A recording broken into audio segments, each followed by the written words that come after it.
Vote डालना है कल? मैं वोट डालूंगा जाके, और मैं उम्मीद करूंगा मेरा पूरा पाकिस्तान निकल कर वोट डालेगा। हम बैलेट बक्सों की वो हालत कर देंगे कि वो फटने वाले हो जाएंगे, फिर गिनते रहो बैग। हमारा जो पंजाब वाला ना, ये बहुत समझदार है, ये वेट करेगा, wait wait wait, now this is my time. ये मौका देख के चौका मारता है पंजाब में, ये एनर्जी वेस्ट नहीं करता। वो जो आदमी जेल में बैठा हुआ है ना, उसके बारे में मैंने कल अल्लामा राजा अब्बास नकवी साहब गए थे, वो आलम दीन है, मैंने उनको फ़ोन किया, मैंने कहा जी आप, एक तो मैंने स्पेशली उनसे सवाल किया, 2-4 सवाल थे तो स्पेशली किया। मैंने कहा मुझे बताएं कि आप पहले इस आदमी को मिले थे, आप अब इस आदमी को मिले हैं, फ़र्क बताएं। उन्होंने कहा जी ये तो बहुत ज़बरदस्त आदमी है जिससे मैं अब मिला हूँ। मैंने कहा क्या मतलब? कहते लीडर वो पहले भी था, सियासतदान वो पहले भी था, असेसमेंट उसकी पहले भी ठीक होती थी, वो डट जाने वाला पहले भी था, दलेर भी था। कहता है अब वो रिलीजियसली दलेर है। मैंने कहा क्या मतलब? कहता है वो उसका ईमान, उसका तकवा वो किसी और लेवल पे है। उन्होंने कहा ये मेरी तरफ से अमानत है इमरान साहब, लोगों को बता देना कि मैं जिस आदमी से मिलकर आया हूँ वो कई उलमा से ज़्यादा अब दीन को जानता है। उसने कुरान पाक की वो आयतें याद कर दी हैं उर्दू में और अंग्रेज़ी में कि उसको पता है कि कहाँ पे क्या लिखा हुआ, वो सफ़ा नंबर के साथ रेफरेंस दे देता है। मैंने उलमा को ऐसा करते हुए नहीं देखा, और मैंने इस उम्र में किसी का इतना हाफजा भी नहीं देखा कि वो 70 साल की उम्र के बाद कुरान पाक को ऐसे याद कर रहा है और ऐसे चीज़ें उसको याद हैं, अहादीस और कुरान पाक, और वो मेरे सामने बैठ के रिलीजियस इश्यूज़ के ऊपर डिबेट कर रहा था। उसको इस बात की एक्साइटमेंट थी कि एक आलम दीन आया तो इसके साथ बात करने का मज़ा आएगा मुझे। तो उसने कहा जी वो ये लेवल है। मैंने उसको पहले से ज़्यादा मजबूत देखा, पहले से ज़्यादा कमिटेड देखा, और वो इतना कॉन्फिडेंट है अपनी कौम के ऊपर कि हमें बाहर रह के इतना कॉन्फिडेंस नहीं है जितना उसको अंदर बैठ के है।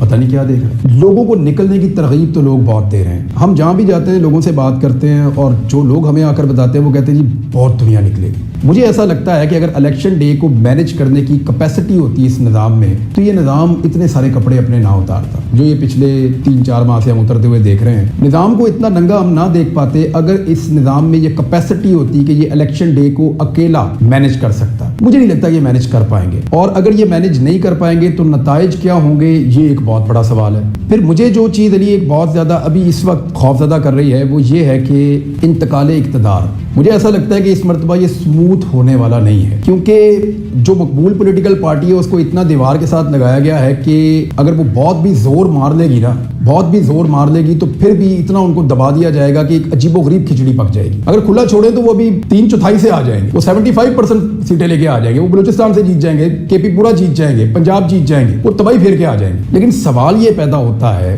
कि जो कोशिश की जा रही है उस कोशिश के नतीजे में जो लोग जीत कर आएंगे वो हुकूमत कैसे बनाएंगे? क्योंकि जो मतंजन पकने जा रहा है ना, जो मुझे नजर आ रहा है, देखिए हम यहाँ पे इलेक्शन कवर कर रहे हैं अली, जैसे आप कोर्ट में जाते हैं ना, आपको जज को सलाम जवाब नहीं, आपको आइडिया हो जाता है कि आज जज साहब का मूड क्या है, किस तरफ जा रही है बात। अंदर दाखिल होती है, आप कोर्ट के माहौल को भी भांप लेते हैं कि यहाँ गर्मी है या मौसम ठीक है, कि मैं गलत टाइम पे गलत जगह तो नहीं आ गया। तो इसी तरह हम जो जर्नलिस्ट हैं ना, हम भी चीज़ों को स्मेल कर लेते हैं। मैं काफ़ी इलेक्शन कवर किए हैं, ज़िमनी इलेक्शन कवर किए हैं, जनरल इलेक्शन कवर किए हैं, उसके अलावा बल्दियाती इलेक्शन बहुत कवर किए हैं, जो गली मोहल्लों तक की सियासत के अंदर आपको जाना पड़ता है। तो मेरे ख्याल में जो मतंजन पकने जा रहा है ना, उसका जायका अच्छा नहीं हो। और वो लोग जो इस वक्त शेरवानियां सिलाकर बैठे हुए हैं, मुझे इस बात का खदशा है कि कहीं वो बेचारे बदमजा ना हो जाए और ज्यादा। मैं शरीफ फैमिली की तरफ अगर आपको इशारा करूं तो उनकी 2 बड़ी सीटें जिसके ऊपर उनको बड़ा तकिया है कि वो ले जाएंगे, एक वज़ीर-ए-आज़म पाकिस्तान की और एक वज़ीर-ए-आला पंजाब की। मुझे इन दोनों सीटों के ऊपर उनकी फैमिली से ज्यादा मजबूत उम्मीदवार बाहर नजर आ रहे हैं। यानी बहुत अजीब सी सिचुएशन है, और इस सिचुएशन में इनकी ये हालत हो जाएगी कि इनको कॉम्प्रोमाइज पढ़ना पड़ जाएगा, क्योंकि एक बहुत बड़ा जिन जो है वो बोतल में बांधा है। और इनकी हालत ये है कि अगर ये कोई बात ना माने तो इनको सिर्फ वो जिन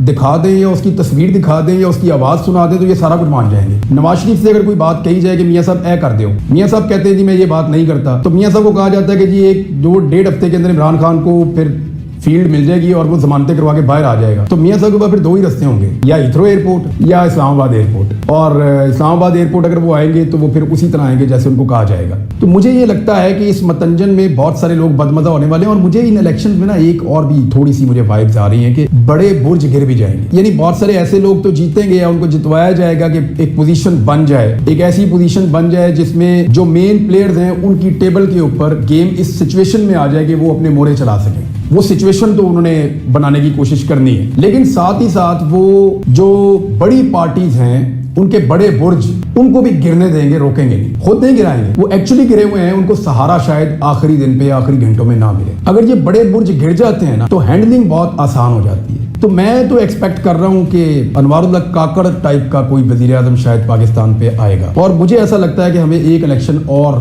دوبارہ لڑنا پڑے گا پاکستانیوں کو. یہ ریکارڈ کے اوپر رہے گا, ویڈیو ہم ریکارڈ کر رہے ہیں. اگر تو یہ الیکشن فری اینڈ فیئر نہیں ہوتا تو اس پہ بہت بڑے بڑے سوالات پیدا ہو جائیں گے. امریکہ کی موجودہ حکومت کو پاکستان میں زیادہ مداخلت کرنے کا شوق نہیں ہے, چاہے جتنی مرضی زیادتی ہو, لیکن جو ایکسپیکٹڈ گورنمنٹ ہے جو امریکہ میں آ رہی ہے وہ اس میں دلچسپی لے گی. اور آپ کو پتا ہے جو امریکہ دلچسپی لیتا ہے تو گلف بھی لیتا ہے, سعودیہ بھی لیتا ہے, یو اے ای بھی لیتا ہے, باقی بھی لیتے ہیں سب. اور چین اور رشیا تو آلریڈی وہ ایک خاص قسم کا کیمپ آپ کو آئیڈیا ہے کہ وہ کہاں کھڑے ہیں. اس ساری سچویشن میں جو نئی ایڈمنسٹریشن وائٹ ہاؤس میں آئے گی اس کا امپیکٹ پاکستان کے اوپر پڑے گا, جو نہیں ہونا چاہیے. میرے خیال میں ہمیں انڈیپینڈنٹ ہونا چاہیے. ہم اگر آج فیصلہ کریں کہ ہمیں انڈیپینڈنٹ رہنا ہے اور کل ہم فری اینڈ فیئر الیکشن کروائیں تو امریکہ کی ضرورت ہی نہیں ہوگی کہ اس کے اوپر سوال اٹھا سکے گا. کوئی بھی نہیں اٹھا سکتا, وہ کہہ ہی نہیں سکے گا. اگر اس کی پسند کی حکومت نہیں بھی ہے تو وہ نہیں کہہ سکے گا کچھ بھی. فری اینڈ فیئر الیکشن ہے, پبلک نے ووٹ کیا ہے, پاکستان کے لوگوں کا فیصلہ ہے, ہمیں ماننا پڑے گا. تو میں نے ایک ویڈیو میں بھی کہا تھا, مجھے میری ٹیم کے لوگ بیٹھے تھے, کہتے سر ایک میسج آپ ریکارڈ کروا دیں. تو میں نے وہاں بھی کہا تھا کہ یار اگر میں نہیں مایوس ہو رہا تو آپ تو نہ ہی ہوں. بالکل میں نے انہیں یہی کہا تھا. اگر کوئی 4 بندے جانتے ہیں کہ میرے ساتھ کیا ہوا تو ان میں ایک آپ بھی ہیں. مجھے چوٹ لگی ہوتی ہے اور میں نہیں بتاتا کہ کہاں لگی ہے, ڈھونڈنی پڑتی ہے کہ کدھر لگی ہے. میں تو مایوس نہیں, یہ ملک بھی میرا ہے, یہ ادارے میرے ہیں, میں ان کا مالک ہوں. اس ملک کے پہاڑوں کا میں مالک ہوں, اس کے دریاؤں کا, اس کے سمندر کا, اس کے گلیشیئرز کا, اس کے جنگلوں کا میں مالک ہوں اپنے لوگوں کے ساتھ مل کر. ہم اس کو اون کرتے ہیں. آپ نے دیکھا ہے نا کہ ہم کہیں سے گزر رہے ہوں, میرے ساتھ آپ نے شکار کھیلا ہے, جنگل میں کوئی لکڑی کاٹ رہا ہو میں اتر کے گلے پڑ جاتا ہوں, اور پہلا سوال لوگ کیا کرتے ہیں, آپ کا یہاں سے کیا تعلق ہے؟ تو میں کیا کہتا ہوں, میرا جنگل ہے, میں نہیں کاٹنے دوں گا. میں اس کو اون کرتا ہوں. میں بالکل مایوس نہیں ہوں. مار پڑی ہے, ٹوٹا ہوا ہوں, تھکا ہوا ہوں, اس کے باوجود میں اس کو اون کرتا ہوں. میں بالکل مایوس نہیں ہوں اپنے ملک سے, اپنی مٹی سے, اللہ کی برکت سے. عوام تو سرپرائز دے چکی ہے, اور کتنا سرپرائز دے گی, اب کتنا ٹیسٹ کرنا ہے عوام کو. اس نے سرپرائز آپ کو دے دیا ایکچولی. پبلک آف پاکستان نے, سب کو پتا ہے کہ عوام کیا چاہتی ہے. بات یہ ہے کہ یہ نظام عوام کی بات کب سنتا ہے. کل ایک ایسا موقع ہے جب عوام کی, نارملی عوام جو آواز دیتی ہے اس کی آپ پچ اگر 20-30 آپ لے لیں, اس لیول تک وہ اپنی پچ کو لے کر آ رہے ہیں. کل وہ 100 کی پچ پہ جائے گا. کیا جو نظام کے کان ہیں وہ اس کو کل سنیں گے یا ایک کان سے سن کے دوسرے سے نکال دیں گے؟ ڈیپینڈ اس پہ کرتا ہے. ڈیپینڈ اس پہ نہیں کرتا کہ پبلک چاہتی کیا ہے, وہ سب کو پتا ہے کیا چاہتی ہے. کل وہ یہ بتائے گی وہ کتنے زور سے چاہتی ہے. اور دیکھنا یہ ہے کہ نظام کے کان اتنی زوردار آواز کو برداشت کر سکتے ہیں یا اس پہ لبیک کہہ دیں گے. یہ دیکھنا ہے. عمران خان وہ آدمی آیا اور اس طرح کے لیڈر بلیسنگ ہوئی. اس کے پاس چاروں صوبوں میں اس نے تمام نسلوں اور تمام فرقوں کے لوگوں کو اکٹھا کر دیا. یعنی آپ یہ دیکھیں کہ اس کے لیے احتجاج سیم ٹائم میں اہل سنت والجماعت اور اہل تشیع اور دیوبند سارے علماء اکرام سیم ٹائم میں اس کے لیے پروٹیسٹ کر رہے ہوتے ہیں. تو فرقوں والا مسئلہ ہو گیا ختم. پٹھان, پنجابی, بلوچ, سندھی سب اس نے اکٹھے کر دیے. یہ ایک اپرچونٹی بھی ہوتی ہے, اس کا انالیسس کرنا چاہیے, اس کو دیکھنا چاہیے. جب عمران خان دیکھیں کتنا اور کتنی حکومت کرنا چاہے گا. وہ ایج کے جس حصے میں ہے کیا وہ ابھی 100 سال اور حکومت کر لے. تو جب آپ کے پاس ایک ایسے قدبت کا آدمی ہو نا تو اس سے آپ کچھ اور نہ کریں تو ایک نیشن بنانے کا فائدہ آپ اٹھا لیں. باقی نظام کی مرضی ہے.